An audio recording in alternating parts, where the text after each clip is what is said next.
There's something about that feeling you get when you finally get something that you've been struggling with so long that it's like, oh, if I can do this, I can do this. Yeah. Like you can just keep challenging yourself because eventually you will get it. I just had the most inspiring conversation with Savannah Colborn. Savannah, even at a young age, has faced so much adversity that she's overcome. But instead of letting it defeat her, she's let it turn her into a really determined, fierce young lady ready to take on the world. I think you're going to be very inspired by Savannah Colborn. Today I'm with Savannah Colborn. Savannah, welcome to Our People, Our Purpose. I'm so happy to have you here. I'm happy to be here. All right, let's jump into it then. So tell me how long you've been with C&G and what you do for us. Okay, I have been with C&G since March of last year, so coming on, I think, 9 months. I'm a material handler 3, so I work in processing finished goods, getting ready for them to be shipped out to the companies. Mm-hmm.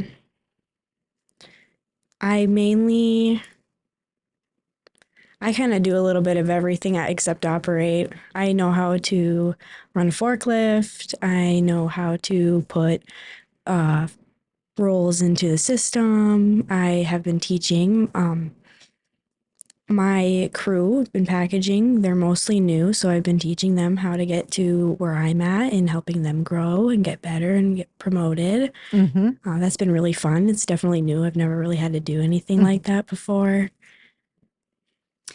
And tell me how old you are. I am 20. See, this is the impressive thing. You seem so together for a 20-year-old. What did you do before you came here?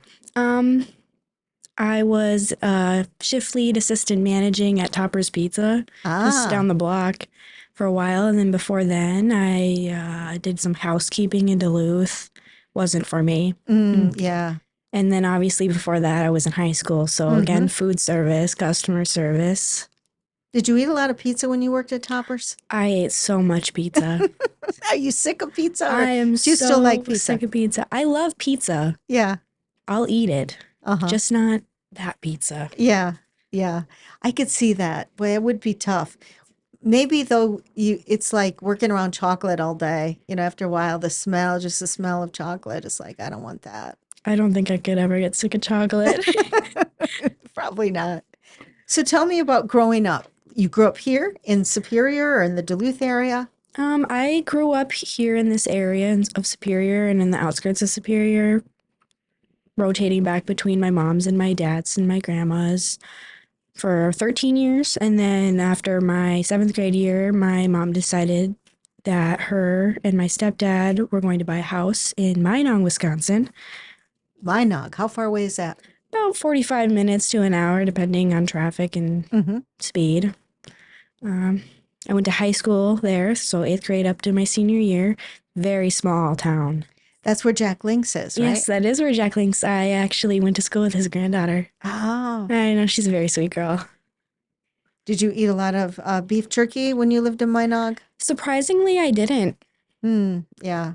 It's not my thing, but I know It's a not lot my of thing people love either. it. Yeah. It's good. Well, we make good film for it, though. Oh, I know. I've packaged it. Good. Yeah. So what was it like then, growing up there in Minong? It was a little difficult. My family, I have a big family. I have a split family. So I have my dad and my mom, and then she remarried to my stepdad when I was about 9 years old, but they've been together since I was about 4 or 5 years old. So my mom and my dad split before I was even conscious. I don't remember any of that. My dad has my older sister who also works here. In material handling? No, she does our cleaning. She helps out with the operators and their messes. She cleans up like resin spills. She just makes things look nice and neat. Nice. Keeps it. Yeah, she does a really good job. And then I have an older brother with my dad too. He doesn't work here. I think he should, but he won't. And then my mom and my stepdad Together, they have my little sister Lara, but my mom has another daughter with, I'm trying to figure out how to word this. Before my mom met my stepdad, I had another like stepdad role model, Justin. He had passed away when my little sister Linnea was a newborn. So she met my stepdad, and he had my older sister Mackenzie, my older brother Caleb already, and then my little sister Tori, and then my little sister Brooklyn, who is the same age as my other little sister, whose father passed away. So how many in total is that between your mom, dad, stepmom? 8 siblings. Wow. Yeah, I know. And you're the oldest? I am kind of like a middle child. So I'm my mom's oldest, my dad's youngest, and my stepdad's middle child. Yeah. That's interesting. So I have the best of all worlds. Yeah. Obviously, we weren't always all together. Like my older sister Abby and my brother Matt were always with my dad, and I would see them. And then my step siblings were always with their moms. So we weren't always together, but we pretty much grew up together. Yeah. So how do you think that's shaped you into who you are? Like what are the experiences that you kind of take away from all that? I had a lot of responsibility put on to me, so I am, like you said, very well rounded. I have a lot. I know what needs to get done. I do it. It's not a big deal to me. It's life. So you're pretty independent. I am pretty independent, yeah. I can see that too. Yeah. So what do you like to do when you're not working? What are your hobbies? Well, lately it's cold out, so I've just been sitting at home. I don't like the cold. I lived here my whole life and I hate it. I hate the cold. Really? I do not like it. That's really interesting because most people who live up here like the outdoors, like doing the outdoor sports, hockey, ice fishing. Like, is ice fishing a sport? I don't know if it's a Yeah, sport. here it is. It is. Don't let any fisherman tell you. Okay. All right. So none of those outdoor sports then you like. Nope, I was a band geek in school. Okay. I played the saxophone from like 6th grade all the way up until graduation. Really? Yes. Tell me about that. Oh, I love it. I love it. My goal right now, I've been saving up. I'm going to get myself a new saxophone because I've always just rented from the schools, which amazing privilege to have. I know a lot of schools don't have instruments to just let kids borrow like the way that I did. So Yeah. So what do you like about the saxophone? I liked how it made me struggle. Interesting. Which sounds weird, but that there's something about that feeling you get when you finally get something that you've been struggling with so long that it's like, oh, if I can do this, I can do this. Yeah. Like you could just keep challenging yourself because eventually you will get it. So did you do a lot of self-teaching on the saxophone? Like how do you learn how to play it? Is it because I know there's band but you kind of go and you practice, but you can, because I was in band and I wasn't very good at it, so I know this. You can just kind of go along with people, pretend like you're playing, but you're not really that good at it. How do you really get good at it? Can I tell you a secret? Sure. Your band teacher knew you were faking. Oh, I'm sure I got kicked out. I mean, I wasn't, band was not for me. I was only 2 years in it. And it was like, yeah, no, I would walk along in the parade like this, like just, with my fingers kind of going up and down the clarinet like I was playing it. But oh my goodness. I see a lot of people do that, but they never got kicked out. Okay. Yeah. So they just get to kind of ride along. So you are one that's serious about it though. So that's what I'm asking you is how did you learn that? How did you?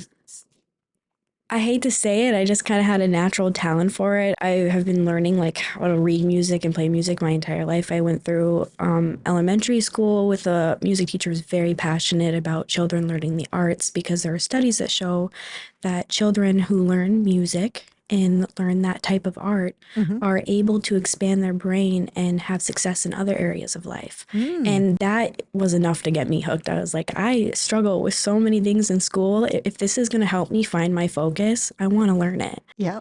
And so my teachers played a huge role in that. When I started in 6th grade, I was here in Superior. I had Mrs. Mowers. I remember her. I kind of just, the first day I was like, and I was really, really struggling with this. And all my classmates were getting it just instantly. And I was like, Mm. I almost quit. She came to me. She goes, why don't you come after lunch? I'll write you a pass and we'll work on this. And so we did, and I got it. She's like, if you want to keep doing this and keep working, I'll keep writing as many passes as you need to come here. And that's what we did. We just worked on it one-on-one, and I was able to do that. And that's how I discovered that I need that one-on-one work with sometimes with certain subjects and things. And that's what worked for me.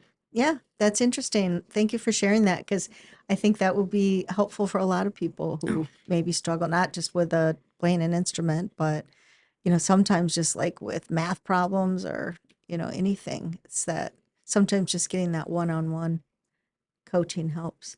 So the transition that you made then from sounds like you did some cleaning, you worked at a pizza place, then you come here manufacturing. Is this what, when you were in high school and people talked about manufacturing, is this what you thought it was? Not really.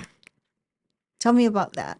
Well, when we talked about manufacturing, things like that, you think of a conveyor belt and people standing at a line building and assembling things. Ah. That's what I've always imagined. And then I came here for my interview, and Travis, he gave me a tour, and I was like, I don't know if I can do this. Yeah, yeah. And then I did it. Yeah, just like playing the saxophone. A little bit, yeah. Yeah. Yeah, no, I just asked that question because I know a lot of people have that misunderstanding of what manufacturing is like. Yeah. Did you ever see that old Lucy show where the chocolates are coming on the conveyor belt and they couldn't keep up with it, so they're stuffing them in their mouth? I don't think so. Some people will know what I'm talking about. Yeah, I think a lot of people have that impression that, you're just taking a widget and taking it from this belt and putting it in this box. And yeah, what we do is a lot more intricate and involved, and a lot more creativity and moving around. Yeah. Yeah, you have to improvise sometimes. You got to get creative with the way things are rolling. Yeah. So what do you do for fun besides, playing the saxophone, and what else do you like to do? Well, I like to be outside, just not when it's cold Yeah. outside. So in the summertime, I don't hike in the summer. That's mostly a spring and fall activity. It's too hot. Okay. It's too hot for me. Too hot? How hot does it get here? Depends on where you're at. In Duluth, I think the hottest I've ever had it there is probably like 85 in my experience. I haven't been around here, but in Minong, I think the hottest I've ever experienced in Minong was like 102. Oh, wow. It was hot. Okay. But so I don't hike in the summer, but spring and fall, I am down for a trail hike. I get excited over that. Other than that, I like to fish. I just like to walk and just enjoy nature. So have you done any traveling outside of this area to go hiking in other parts of the country? I have not, but that is a goal of mine. Yeah, I was going to ask you what some aspirations that you have in the future. What would you like to see for yourself? I really want to go to Montana. I want to go to Montana. I want to ride horses in Montana. I want to rent a little cabin in the middle of nowhere and just enjoy it. Yeah, that would be cool. What about from a career standpoint? Do you have any ideas? I kind of like where I'm at here right now. I feel like what I do is very important, and where I stand right now is important. I have been asked if I wanted to operate, and that's something I see in the future. But right now I'm kind of saving for college, and I want to do something that allows me to remain here at Charter and get me the education I need to grow here. Like in what area? I'm not really sure yet. There's so many things. I've always thought about going for engineering. I think that would be really fun. I think it'd be a good fit for that. But there's also I could go and learn more about sustainability and recycling, and I could make a whole new portion here if I wanted to on how we can improve the earth, because plastic, it does cause issues, and we're doing a lot. We do a lot. When I first started working here, I had no idea that we had a whole recycling system that we do. I had no idea. I was like, Yeah. My friends always ask me, my friends are super Mm-hmm. to the environment. And they're like, I can't believe you work at a plastic factory. I'm like, well, we actually do things to help prevent Mm-hmm. our waste. It's not like we're just throwing these in the trash and letting it sit in landfills forever. Mm-hmm. Mm-hmm. We have our own process that deals with the mess we make. Absolutely. Not only that, but the films allow the shelf life of food to be extended. So greenhouse gas emissions, one of the main causes of that is food waste. Mm-hmm. And the more food that goes to waste, the more greenhouse gas gets created. Yeah. And so our film helps preserve food and extend the shelf life of it. And then at the end of its life, we can recycle it and turn it back into more film. Yes. Yeah. So I know that you you've only lived 20 years so far, but did you, as you were growing up, have to face any adversity that you think has really shaped you into who I you are, Savannah? I have. So going back into my home life situation, my parents struggle with substance abuse. Mm. My mom and my stepdad actually recently got divorced during my senior year of high school, Mm. which took a huge toll on my mental health. Managing, like, I was in that point where I was like, oh my goodness, I actually have to pick something that I'm going to do for the rest of my life because that's what I've always been told. Mm-hmm. You don't have to do that. I didn't know that at the time. But they got a divorce due to their substance abuse issues, and um, it kind of spiraled out for both of them, and they took a lot of it out on me and held a lot more responsibility onto me. And my dad also struggles with substance abuse, and I wasn't really around him as much as I wanted to be for that reason. His are a little more severe than my mom and my stepdad's. I always say that he's a really good dad, just not a really good father. Mm. Which is, it probably hurts his feelings sometimes when I say that. But, that hurts my feelings too. Mm-hmm. That he can pick that over like his family and his Mm-hmm. children. Mm-hmm. Yeah, that's a lot to deal with, Mhm. for you and at a young age. But I really admire you. I mean, you seem like you really, for your age. I saw that right away. When I met you earlier at lunch, you just show up. Like you own your presence. You have a good presence. That's how you have to do it. That is how you have to do it. Yeah. I mean, we're all only accountable for ourselves, right? I mean, as Exactly. adults, you got to take care of yourself and figure that out. So, I was going to go to college for nursing. I was going to go get my RN done and and then eventually get my bachelor's of nursing done. mhm. And one day I woke up and I was like, I don't want to be a nurse. I don't want to be a nurse. I Yeah. hate blood. Uh-huh.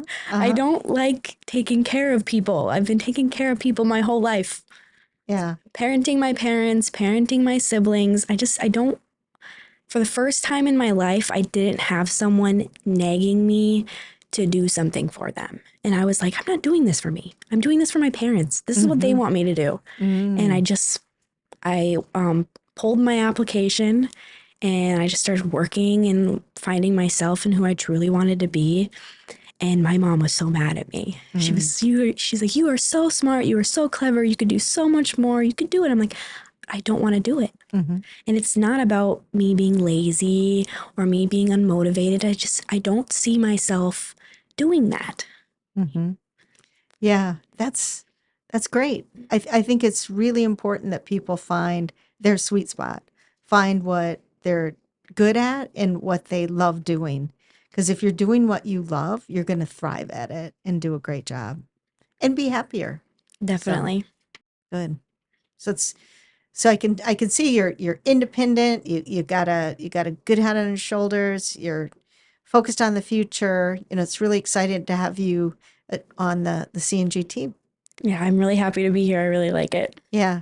So I'm going to give you an opportunity to ask me a question now. Is there anything on your mind that you want to know about me or any question that you want to ask me?